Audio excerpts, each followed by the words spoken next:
provide services to people who have intellectual or developmental disabilities. We also provide services to the aging, people with mental illness, and other populations who we feel could benefit from the use of assistive technology. Now, when people think of the word technology, they automatically think of complex electronics. And while assistive technology certainly includes those things, assistive technology actually is much more comprehensive. And so today we're going to be focusing on low and mid-tech types of items to give you a better idea of what's all included in assistive technology. As Dustin mentioned, my name is Connie Melvin. I hold a dual role here at Trinity Services, obviously as a consultant with the TEC Lab, and then I'm also the director of the National Association of QIDPs. My name is Richard Harrington. I'm also a consultant with the TEC Lab. Just a side note, TEC on that sign over there is not a, it's not a misprint. It actually is TEC. TEC stands for Technology Enhancing Capabilities. So it's not a misspelling. It's a really good analysis of what we do on a daily basis. So to get started today, we actually wanted to do a tour of the TEC Lab. And so there's some things that we wanted to show you right away.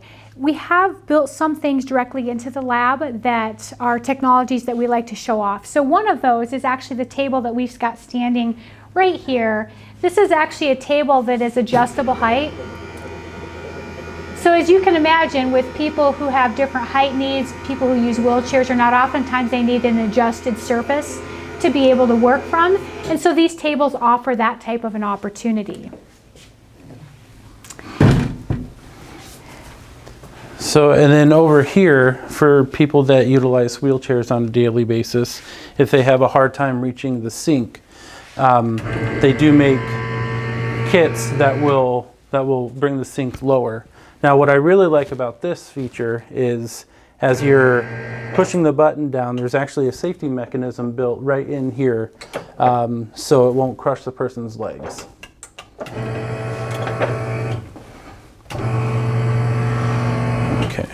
And then for the folks that are, again, either utilizing a wheelchair or they're just short, they make cabinet attachments that also bring the cabinets down lower, so then you can open the cabinet, reach in, whatever you need.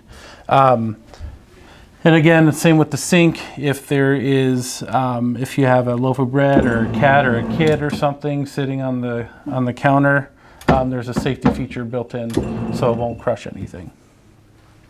One of my other favorite products is actually, I'll show off in this cabinet here. So sometimes we know that we have to restrict access to certain items with the people that we support. And please keep in mind as we talk about any of these products today, some of them are products that would require due process from your Human Rights Committee. So keep that in mind. We're well aware a restriction of this nature would require that type of process. But the first item that I'd like to show you is actually what we call a tot lock. You guys may be familiar with this. They're developed for children. And so what it does is it allows you with a magnet to be able to restrict access to a cabinet using a tot lock. So now what's cool about these is that these are extraordinarily inexpensive. You can pick them up for a couple of dollars. What we don't like about them is if the person that you're working with is not easily discouraged, if they've got some strength and they're highly motivated, these types of locks do tend to pull out of the cabinets. If that's the case with the person that you're working with, we highly recommend these RFID locks. And you're going to see I have this little key fob that will let me into this side here. It'll actually pop open. These are actually created from metal. They drill right or screw right down into the cabinets.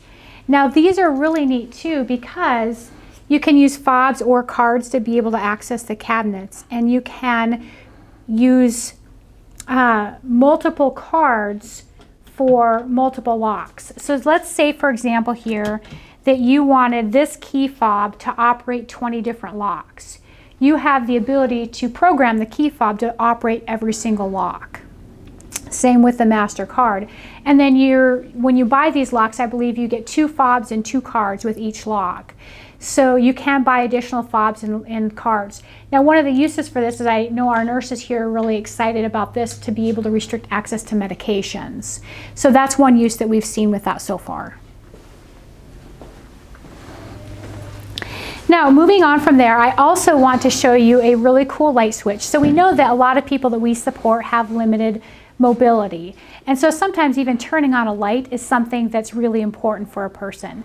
Now, for the purposes of today, we've just programmed a remote light switch into this little PVC lamp right here.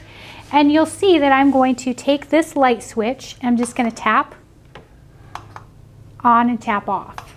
Okay, pretty easy. Now the way that it works is the lamp itself is actually plugged into an outlet on the floor. This is actually plugged into the outlet. The lamp plugs into this right here, and that's what allows the remote control of the lamp itself. Something that I want to add is all the products that you see here today, we do not get a kickback. We're not offered anything for showing these products off. We just really believe in them and have found a lot of use using them. Yeah, I appreciate that reminder there too. Why don't you hit the next one? Yeah. Okay. Okay, so for those of you that work with someone that have Parkinson's type tremors or tremors of any kind really, this is called the Liftware spoon, and it was designed to counterbalance tremors that might come from Parkinson's. It has actually been able to, it's been proven to help a person with Parkinson's eat a bowl of soup. Now that's the original Liftware. They have since made another version that is designed for people that have cerebral palsy type hand mobility issues. So I want you to watch this spoon. This is designed to level out no matter which way you hold your hand. And it's called the Liftware Level. Now, one of the other things that I think we forgot to mention at the beginning here is that I believe we have a chat function available. So if you do have questions, please type in your questions and we'll be happy to answer those as you go along too. One of the other products I want to show you is this cool bath lift. So what we know is that a lot of people that we support struggle with being able to bathe independently. And most of the people that we support don't have $20,000 in the bank to spend on a full bathroom remodel. And there's a few other technical things that go along with that. So this bath lift, what it does is it actually sits in the bottom of a standard size tub. And though we don't have them on there here today, there are normally suction cups that would adhere to the bottom of the tub. Now it might move a little bit when I demonstrate that today. That's because the suction cups aren't on, and that's for a good reason. One of those reasons is because I want to show you how light this is to be able to pick up and move. So it is very portable. Once you have it sitting in the bottom of the tub, you're going to have to roll with me here. This flap would actually sit over the edge of the bathtub. The bath lift would be facing the faucet. And so in order to demonstrate this, what I've done is paired a swivel seat with the bath lift. And the reason that I do that is because it makes it a little easier to swivel. So I'm going to pretend that I'm now standing outside of the bathtub getting ready to take a bath. And so I'm going to go ahead and sit down. Now, as you can imagine, my legs are outside of the bathtub. And so in order to take a bath, I have to be able to swing my legs over the top of over the edge of the tub. And so whether I do that independently or with assistance, you'll roll with me as I lift my legs up over the edge of the tub. Now you'll see that I was able to swivel very easily there, and that's because of the seat that's actually under me right now. Now what I'm going to do is I'm actually going to take this nifty little remote control, and you'll see that this doesn't move exactly what you would say at the speed of light, but it's going to allow me to lower all the way down to the ground. Now when I get all the way down, you're going to see it only takes up about 1.5 inches of space in the bottom of the bathtub. That's very cool because you don't want a lot of equipment encumbering a person's bathing time. Now you'll also notice that when I get all the way down, that the seat's going to recline at a 45-degree angle. That's going to give me an opportunity to kick back and relax and enjoy my bath.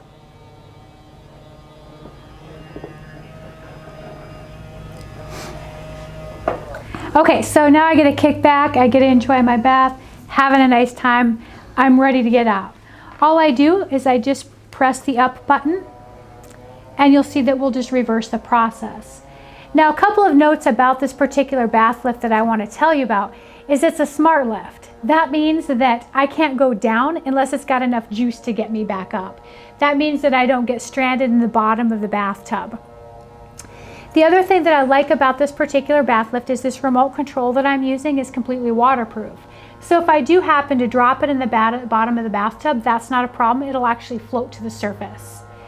To charge it is also extraordinarily easy to do. And in just a second here, I'll show you how I'd go about that.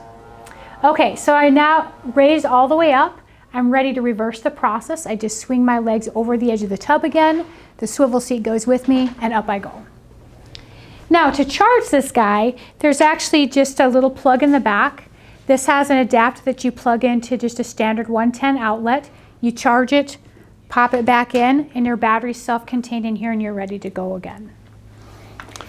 Another feature that I really like about this is, I don't know if you can see on the camera, but there are little notches built in. So that's designed to help someone that might have some slipping issues, some seizure possibilities. So this helps keep them safely secure to the bath lift. Now, so a couple of other things I'd like to talk about with the bath lift is the price tag is obviously of interest to people. So you can pick up this particular lift here. We've used numerous types of lifts. They're very similar. This one is actually made by Drive Medical, and you can pick it up for about $500. Now, that's very cheap when you're considering independence in bathing and the fact that bathroom remodels are so incredibly expensive. Now, just as to be a little bit selfish, I'm going to talk for just a second about the walk-in bathtubs.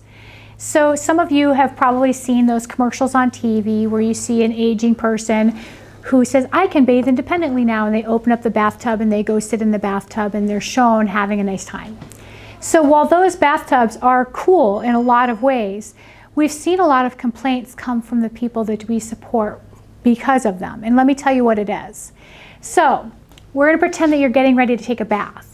I now have to take off all of my clothes, open up the door to the tub, go into the tub, sit down, and I get to sit here and shiver and be cold while I wait for the tub to fill. Then the tub fills, I take my bath, it's all good. Well, you don't get to just open the door and exit and dry off. You then have to drain the tub before you can exit. So now you're sitting there wet and naked, waiting for the tub to drain in order to get out of the bathtub to dry off. So that's been the biggest complaint we've seen about those walk-in tubs, but it is something to be thinking about as you're working with the people that you support. So another product that we've used in the past is called the Future Call Phone. And it's basically a photo dialer where, let's say the person really wants to call mom. So all you do is you program mom's number to number 1, assign a picture of mom to that button. They pick up the receiver, press a picture of mom, and it dials it instantly.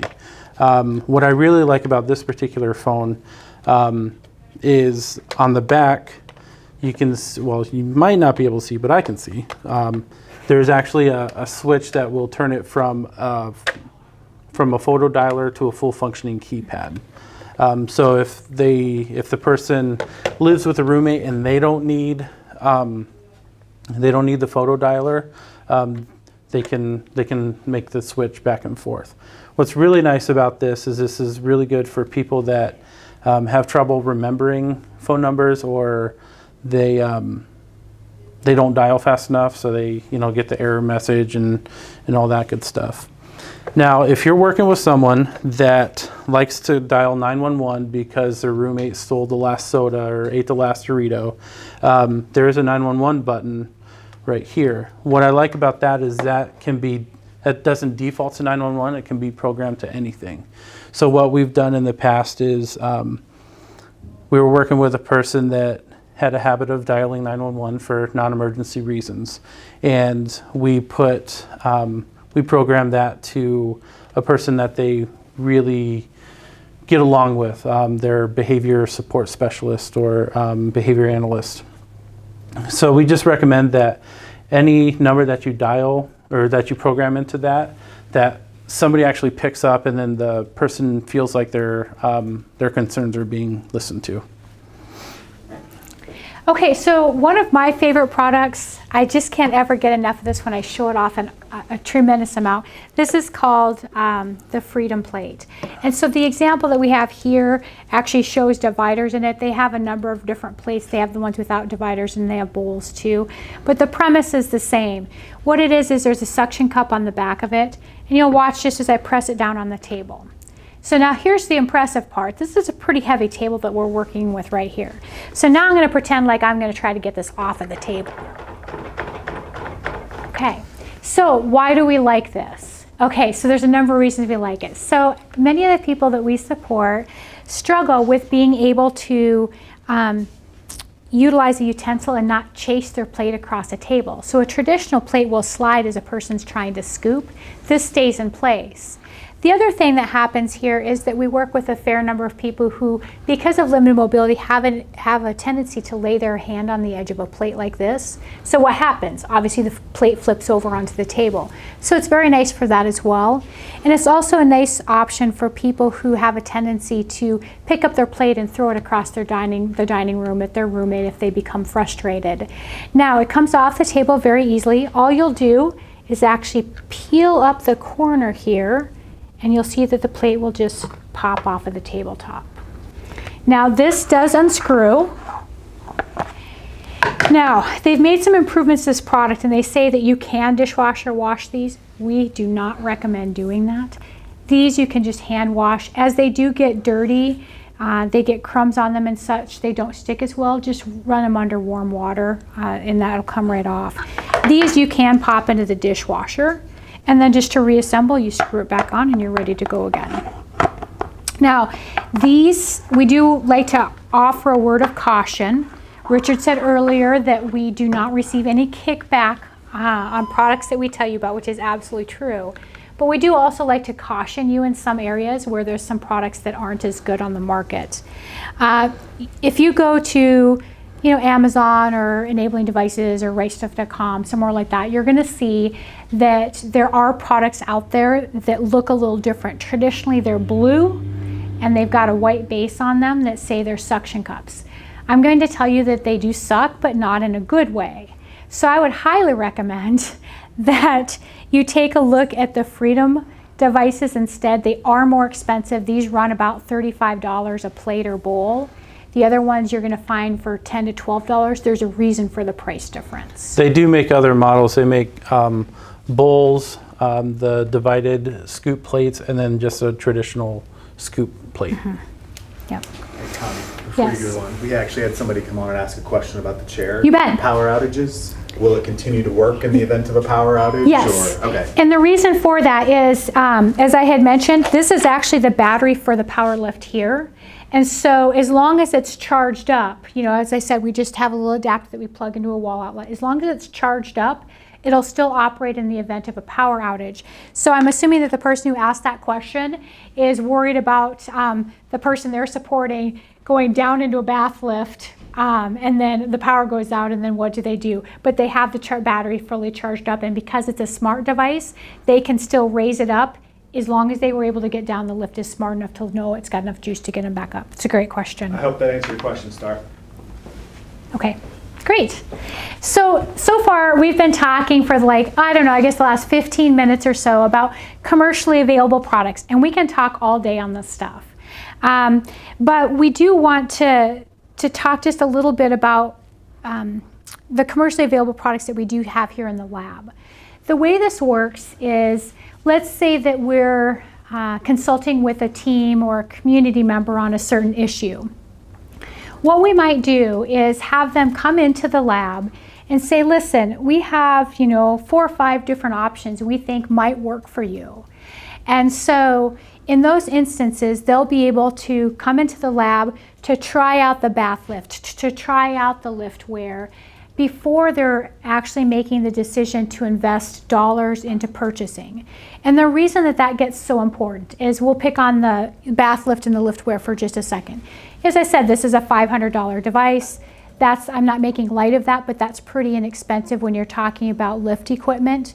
The liftware is sitting at about, I think, About $200 for $200 for the both. kit, and that comes with the base the utensil. It comes with the spoon and then the charger. Yeah. There is a spork attachment and a fork attachment as well. Great. But you would have to pay extra for I think those are like $35 a piece extra. Yeah, I think about that. Yeah. So the reason that I was picking on these two is though they're not terribly expensive. They're expensive enough that a person doesn't necessarily want to fork out $200 or $500 to run out and buy the product unless they're relatively certain that it's going to work well for them. And so that's why we're really proud to have so many items in our loan pool to be able to allow people to test and to trial. And in some circumstances, we're even able to allow the folks to take this back to their home or their work area and test it out for a period of time and then bring it back. So they essentially have a checkout feature. And we're very proud of that. The samples that you've seen today are just a few items that we have that are some of our favorites that are part of the loan pool. But so for the most fun part, we also wanted to focus on items that we can teach you to create. So we do respect that so many of the people that we support have limited funds. And oftentimes we have the ability to create things here in the lab for significantly less than a person can purchase them for.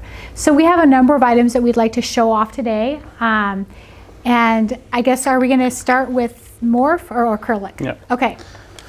Okay, so this is it's a plate riser. You can go online, you can order them for anywhere between $30 to $100, and most of that is actually in shipping. But what we like to do is we like to make stuff here. So this we made for approximately $2. We just went down to the local hardware store, got a big piece of acrylic and cut it down to size.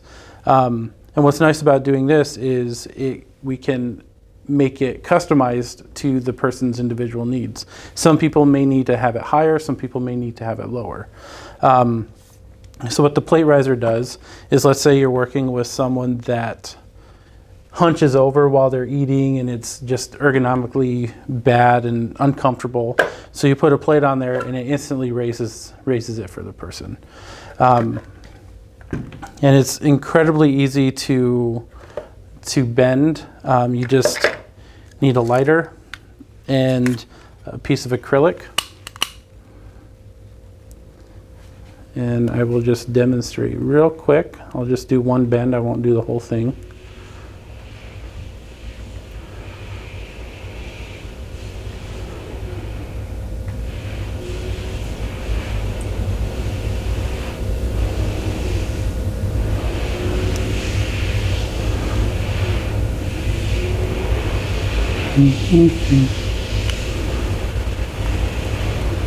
So what you might be able to see it raise up just a little bit. That means it's about ready to bend down. Nope, not yet.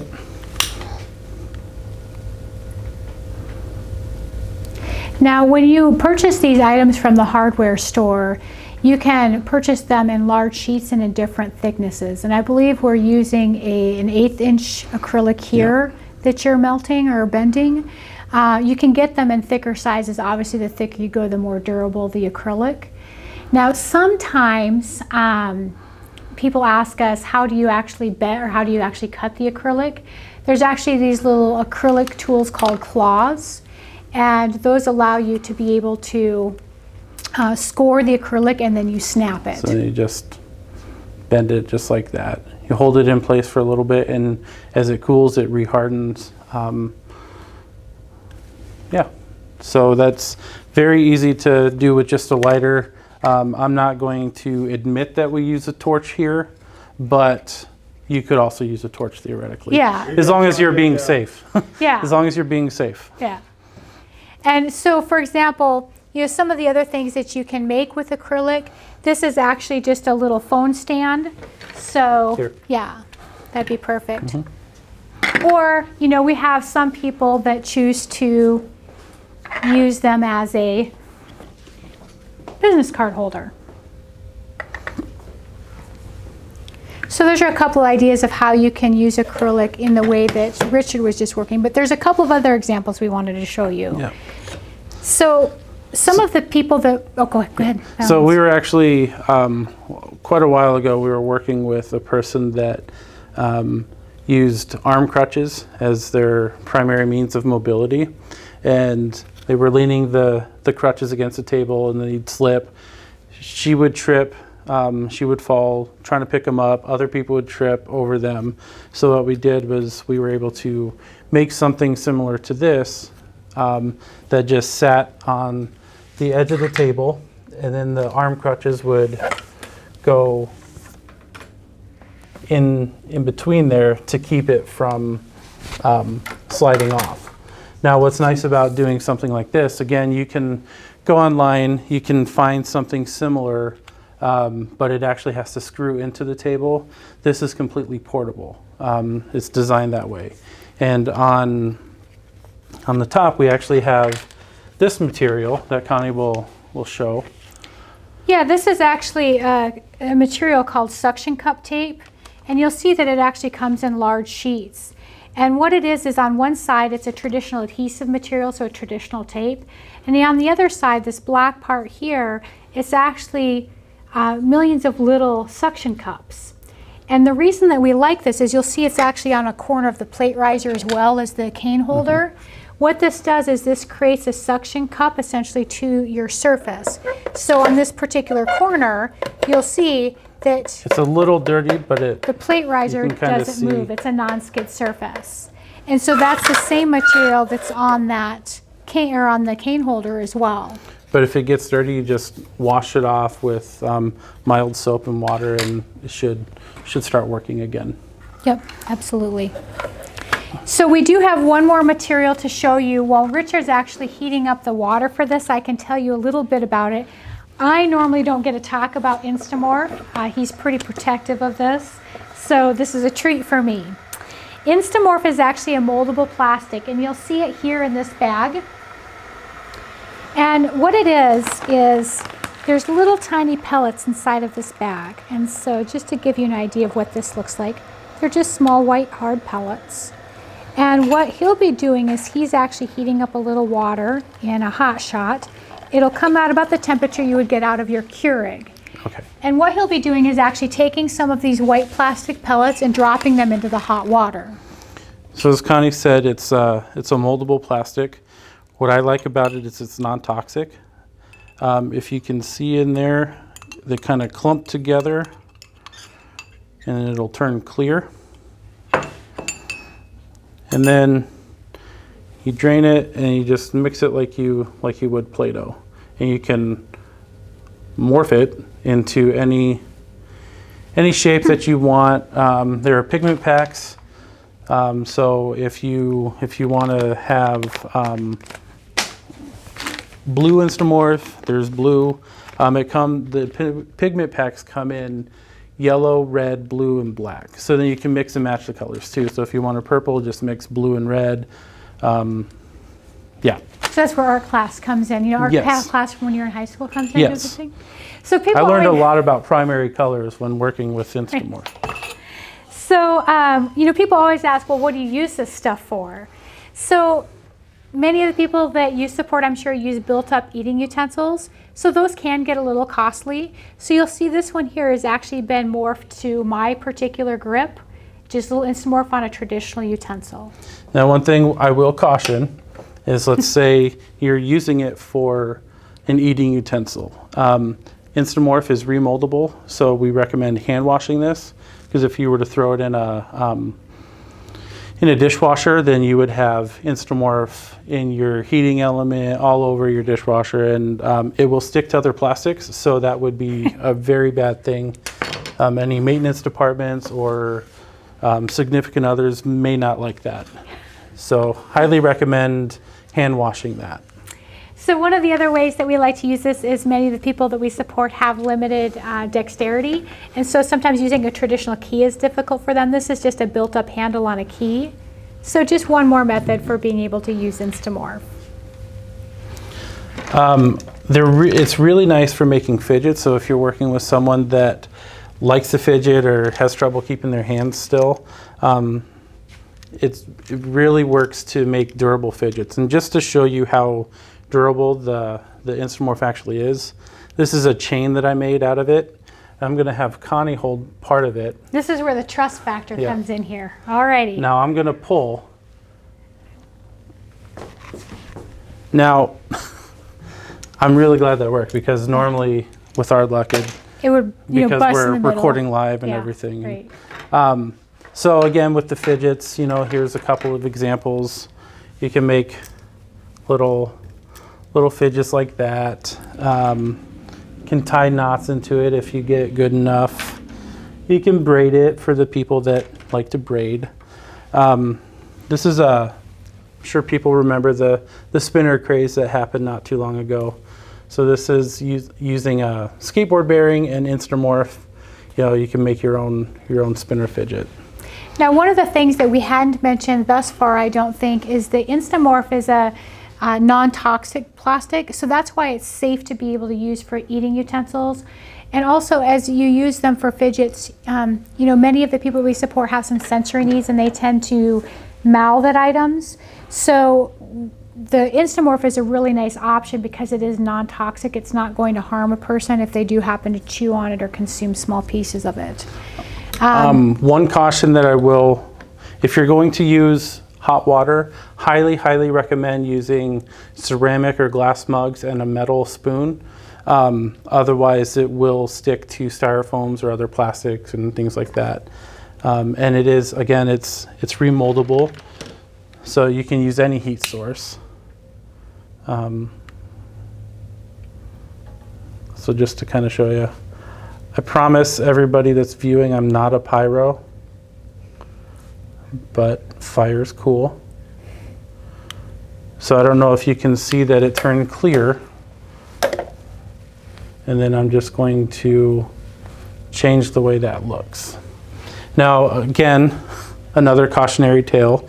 I have used Instamorph a lot, but the hotter you get it, the hotter the material is, and it will drip like candle wax. I've actually had an instant blood blister because I wasn't paying attention. I got it too hot. So yeah, be careful when you're using Instamorph. For beginners, I highly recommend the hot water. When you get more comfortable, start using flame and other heat sources.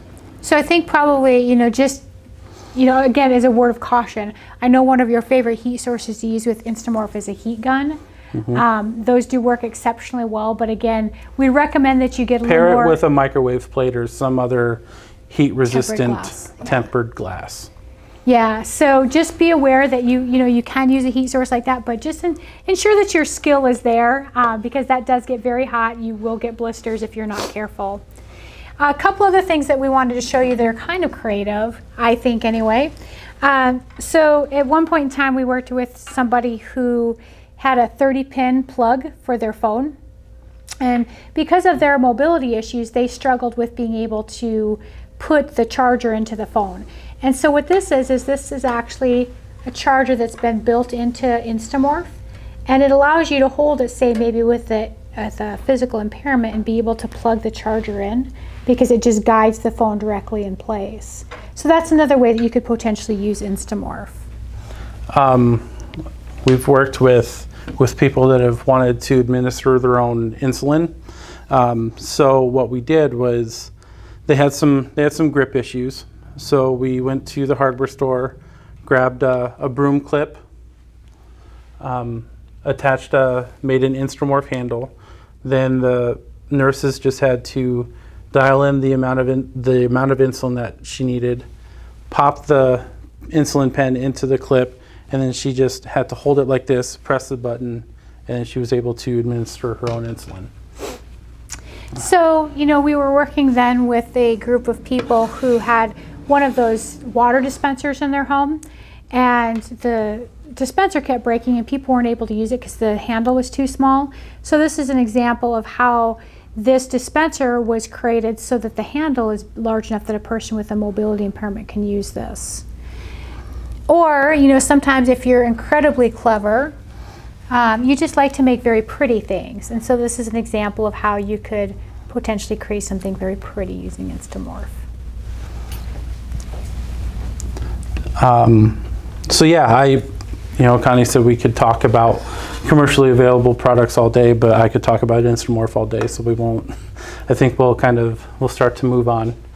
Yeah, and so there's a number of reasons that we might actually create something here in the lab instead of purchasing it. Earlier I mentioned sometimes the commercially available products get to be a little too expensive for people to be able to buy themselves. So that's definitely one of the reasons. But there's a second reason that we might make something in the lab, and that is because there's no commercially available options that actually meets the person's needs. And so, maybe a couple of examples there are, you built a stability hamper not too long ago for somebody. Yeah, we were working with a young lady that really liked to do her own laundry, but she had some gait issues. So we actually went to the hardware store, grabbed some PVC and some fittings and some casters, and made a rolling hamper on wheels that was a little more stable. So she was able to not only do her own laundry, but do other people's laundry as well. Mm-hmm. And then, because she liked to, not because she was made to. So another example of something that you could create is, at one point in time, you were working with a gentleman who used a wheelchair, and he was unable to use a traditional urinal for some physical reasons. And so there really wasn't anything on the market that allowed him to be able to do that independently. So that meant a trip to the hardware store, where we secured a oil funnel. An oil filter, an oil changing funnel. Had a collapsible arm on it, and we attached the nozzle to the urinal and then softened the edges of the funnel using Instamorph. So he was able to not make a big mess while he was using the bathroom. Yeah. So those are a couple of examples of ways that we've built things for a person when there's not a commercially available option. Now, sometimes there's commercially available options, but they don't quite meet the person's needs. And so there are instances where we're able to modify products. So let's say, for example, as long as it doesn't void any warranties or cause any sort of structural damage. Okay, so a reacher, you're probably all familiar with these. These are very simple products, very inexpensive to pick up. But say, for example, you've got a person that uses a reacher, and there's a specific task that they need to do with the reacher. Maybe it's being able to pick up metal objects. So in this case, we may actually put magnets on here that allows a person to be able to pick up metal objects off of the floor. So that's something that we may modify to a person's specific needs. So those are the three reasons that we're going to choose to build something here in the lab rather than purchase it off of the shelf. Well, and it's more fun. Yeah, we think it's more fun to build stuff too. So are we doing okay on questions? We have any others so far, Dustin? No, I think you're good now. Okay. Yeah. So we did have a few other things that we wanted to talk about that we do here at the TEC Lab. The first is we also are responsible for hosting an annual conference, and we actually just had this back here in June. And what we try to do at that conference is we try to make a very hands-on event where people are able to come, do some of this themselves, experience it, and have us demonstrate. So that's kind of a cool event. We do that every year. The other thing that we do is we host classes here in the TEC Lab. Yep. So we actually, maybe 2 months ago, hosted an hour-long class on Instamorph. We've hosted communication device, communication app classes. We'll host internet safety classes, tablet basics, coolant, upcoming technologies. Really, whatever the need for classes are. We will do research and host classes right here at the TEC Lab. And right now, we've made that available primarily to Trinity staff members and the people that we support. We've done a virtual reality one also that was really cool. But we are looking to be able to expand that and make that available to the community as well. So one of the other things that we do is then we often get requests to go other places to do workshops or talks. So let me give you a couple of examples of where that might be helpful. So an organization may contact us and say, hey, you know, we're really struggling. We have maybe a number of people here that we support that have elopement issues. And so we'd really like to have you come in and help us problem solve through some of that. So that's an opportunity for us to be able to go to another provider organization to be able to say, hey, let's provide you with some options. Let's talk about what the coolest, newest technology is out there and what options you have available at your disposal. So we're able to provide those types of consultations. We're also able to provide those to, you know, a person supported in their family. So not just a few days ago, we had a woman and her daughter come in and talk very specifically about some issues that they're having at home, and then we were able to help them identify some solutions that we have here in the lab that might be able to help with them. Now, one of the other things that's kind of unique about the TEC Lab is that we also are recipients of a grant from the Autism Program of Illinois. So that also means that people that are supported in the state of Illinois who have a diagnosis of autism, we're able to provide some of our consultations free of charge. So that's another resource where you're able to reach out to us and we're able to help in those areas as well. I kind of want to go back to the virtual reality class that Connie had kind of alluded to. What I really liked about that was using a device called the SubPack, which is essentially a subwoofer that is in a backpack and straps onto your back. You compare it to any tablet or phone via Bluetooth or using the auxiliary cord. But we were able to pair that SubPack with the Oculus Go. And we were able to give people a submersive virtual reality experience. So let's say, for example, there's a gentleman that really loved Michael Jackson, and his dream was to go see a Michael Jackson concert. Well, that's not going to happen for a variety of reasons. But we were able to find a Michael Jackson hologram concert on the Oculus. We paired the SubPack, the Oculus, and then a pair of noise-canceling headphones to give him that concert experience. And it was really cool to watch him moonwalk across the room and sing along with all the songs and everything. So it's really good to give people that might not necessarily be able to experience something like that, or let's say they really love space and for a variety of reasons they'll never be able to go to the International Space Station. Using virtual reality, we've been able to give people that experience. Yeah, so if you haven't had an opportunity to play around with virtual reality, it is a really cool experience, and it's not just about helping, it's not just about fun and games. While of course that's kind of a cool component to say, you know, I want to be able to, you know, travel and walk the Great Wall of China. You can certainly do that on virtual reality. So it does help toward goal attainment. It does help toward you know, people's recreation abilities, but there are also the possibilities of being able to pair that as an educational content. And what I mean by that, so you can actually design and develop your own videos on virtual reality so that you can create educational content, say maybe around pedestrian safety or cooking skills, so that instead of a person being put directly in that environment, they have a safe place by which to learn those skills and practice those types of things that they'll encounter in the real world.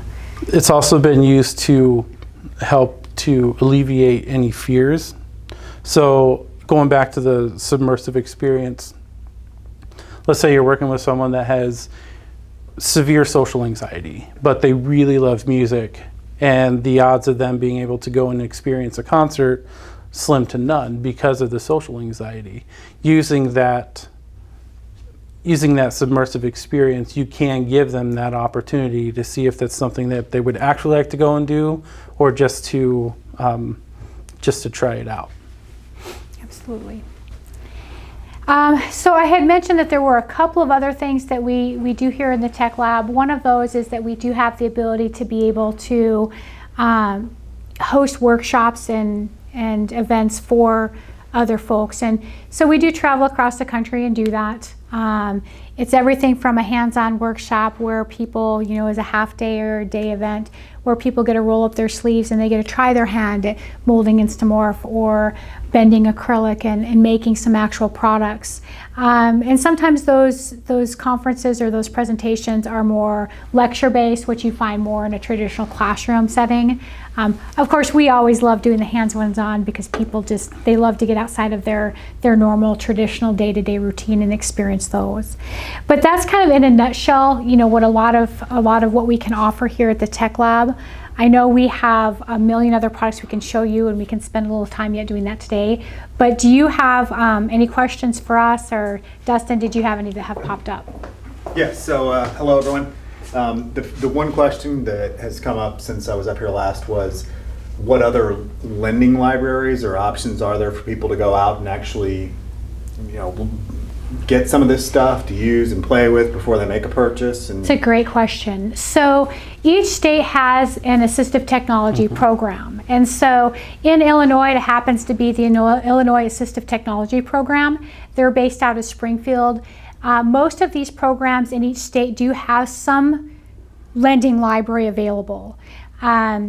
Each of those, that looks a little different state by state. So some states might be really heavy on switches and computer access. Other states might have products that are more in line with some of these that you've seen here today. So that is definitely a resource to check out. You can occasionally get companies who will let you trial products before you commit to purchasing. So that's another option to consider. So what I mean by that is, there's a company called OBI. OBI. And basically, I wish we had one here today to show you, but we just recently sent it back. But what it is it's a robotic feeding device that allows a person who has extremely limited mobility the opportunity to feed themselves. And so that's an option of where if you actually contact the company, they do offer an opportunity for you to be able to trial the product and borrow the product before you commit to purchasing.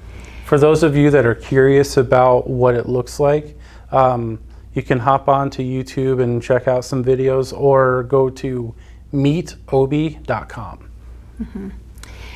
So a couple of other things to be thinking about here also is in relation to insurance. Some of these products may be covered by insurance. Some of these products may be covered in states where the waiver actually has covered assistive technologies. So I do want to address that for just a second, because I think the question is really important.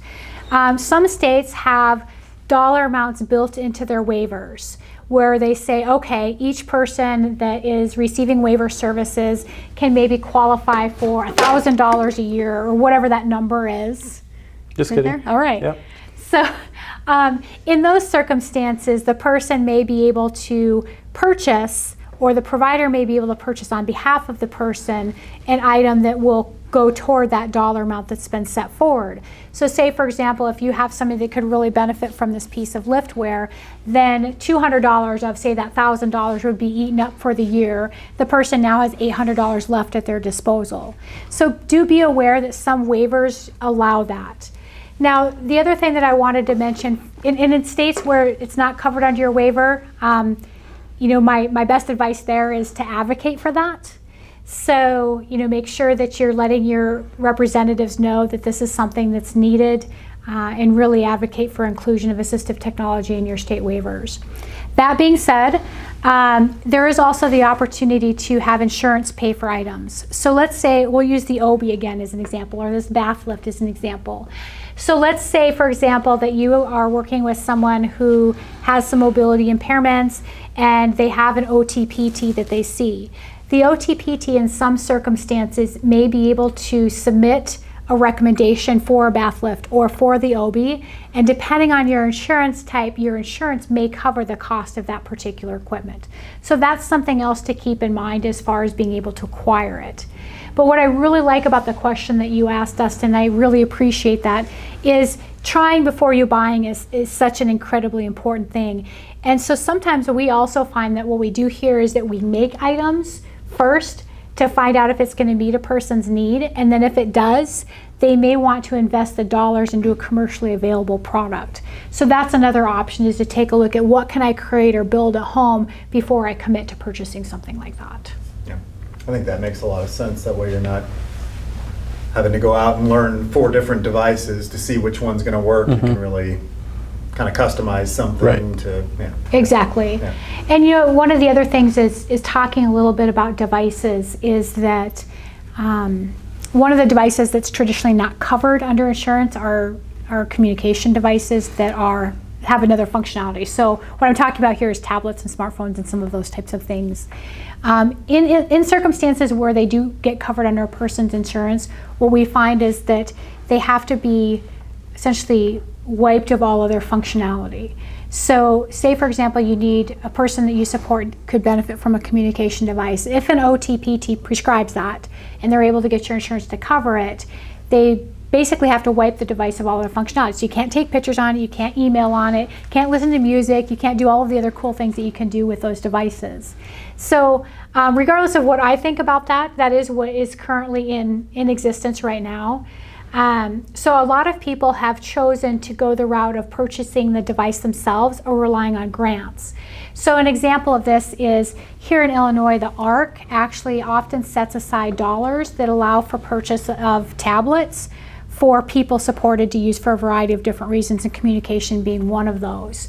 And so when you're talking about how can I secure some of these items, that's another opportunity, is take it programs like your ARC and see if they offer any types of grants for assistive technology. But what we find is that, you know, oftentimes when you're talking about communication devices, you don't have to go spend $1,000 on an iPad and spend another $250 on ProLoco to go. Though both of those items are phenomenal, you can, especially with people who maybe are just venturing into this arena, be able to take a look at other alternatives that are less expensive. So maybe what you do is you buy a refurbished tablet off of Amazon, or maybe you buy a Kindle Fire instead. You know, for the price of $80 to $150, you can secure a tablet, and then maybe you can purchase a free device, a free app, or a very inexpensive app. We've found some really nice ones around the $5 to $10 mark. There's one called Posco, Posco, on the iOS market, and then Let Me Talk on the Android market. Mm-hmm. Speaking of apps, we had on a previous Tech Huddle, Alice Bruhard with Families at the Forefront. Alice is amazing. And Yeah. We she love didn't Alice. talk a whole lot about apps, but yeah, so for apps, how do you guys evaluate apps, and is there a specific process that you go through to evaluate an app, not just for functionality, but for, will the app be around for a long time? Will there be improvements and support? How do you kind of look at an app from all of those different perspectives? Well, one of the It's ways. just getting in there and trying it out, Trying it really, out. to see the user interface. Yeah, a lot of times we want to have that experience ourselves. So, speaking of Alice, I know one of the apps that she talks a lot about, and I don't know if she did during your last Tech Huddle, but one that she uses a lot is called AIDA. It's AIDA. That's actually one of my personal favorite apps. And there's a number of different reasons for that, and it's largely because of Alice and Kara's work that they've done together. But it's an app that's essentially a scheduling and reminder app. So what it allows you to do is to be able to set up a person's appointments and reminders, everything that they need to do during the course of a day. It works really well for people who need to have that structure, either people with maybe brain injuries or people who are on the autism spectrum. It allows them to be able to essentially have their device help them run their day.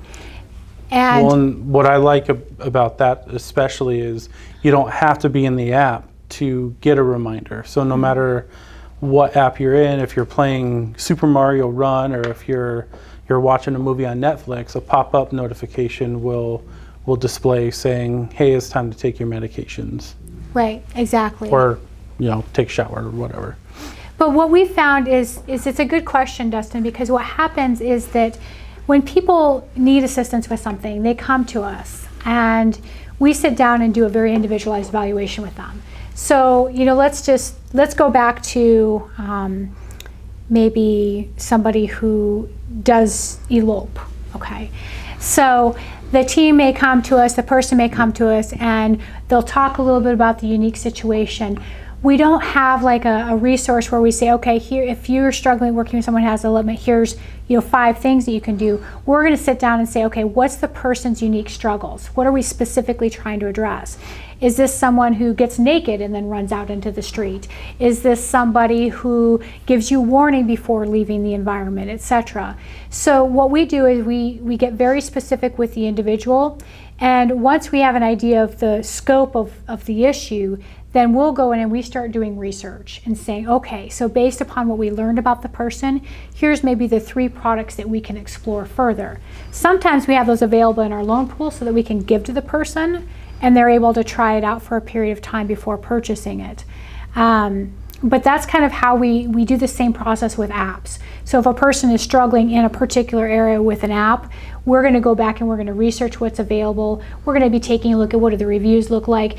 Are there a bunch of in-app purchases? We're going to be taking a look at the price tags. So we highly recommend that if you're working with an app that has in-app purchases that's free, buy the paid version so you don't have to deal with the in-app purchases. That if it works. If it works for the person. Yeah. Install the free version first and then test it out. If it happens to work, then buy the free version so you're not accidentally getting extra charges or downloading other. We find that apps. those in-app purchases, people really struggle with those. And so if we can avoid those and use apps that don't have that option in there, that tends to work really well for folks. So for those of you that are maybe watching the video and not able to look at the chat that's happening right now, somebody, and I believe it looks like Steve maybe, but I can't see the whole name there, had recommended Bridging the Apps. Yep, Bridging Apps is a nice resource for people. It is really good. And then also back to the lending library thing. If you're in Ohio, somebody on here from Ocala says that they also have a lending library. Okay, so, cool. Yeah. And if you just go Google your state AT Act program, you'll be able to easily find them. There's actually a list of them. I can't remember the name of the website, but Yep, there is. So all good comments. If you guys have any other questions, right now is the time to throw them in the chat. I can see them here. We have a few more minutes. We're almost at the hour. I did want to make this a full hour today. We drove all the way up to Chicago. I didn't want these guys to have to, there's no way they could have brought all this stuff to where we usually do the tech huddles. So it was nice to get out and kind of do this live with you guys, and Absolutely. I really appreciate you taking the time not a problem. to show us the lab. I've been up here a few times, but well, as you know, we can spend days talking about this stuff. So, for those of you who are in the surrounding area, if you want to learn more about us, we do frequent tours of the TEC Lab, so we would certainly welcome you to contact us, and we'd be happy to take you through and show you a little bit more about the products that we have and some of the strategies that we have in place for supporting people with disabilities. Good. Yeah. Well, thank you all, and thank you, Richard. Thank you, Connie. Absolutely. You bet. Cool. You guys all got to get up here to the Tech Lab if you can. There's so much more than what we were able to show you today. Sorry about the pixelation on the camera, bandwidth of multiple things, but the recorded version is going to be good. We got a 4K camera, so go check it out. Thank you. And see you next week. I think we have one next week. Just check the website. You'll be able to see the schedule of all tech huddles coming up. So sounds great. Thanks so again. much, Dustin. Thank Thanks you. everybody for Thank hanging you. out with us. We appreciate it.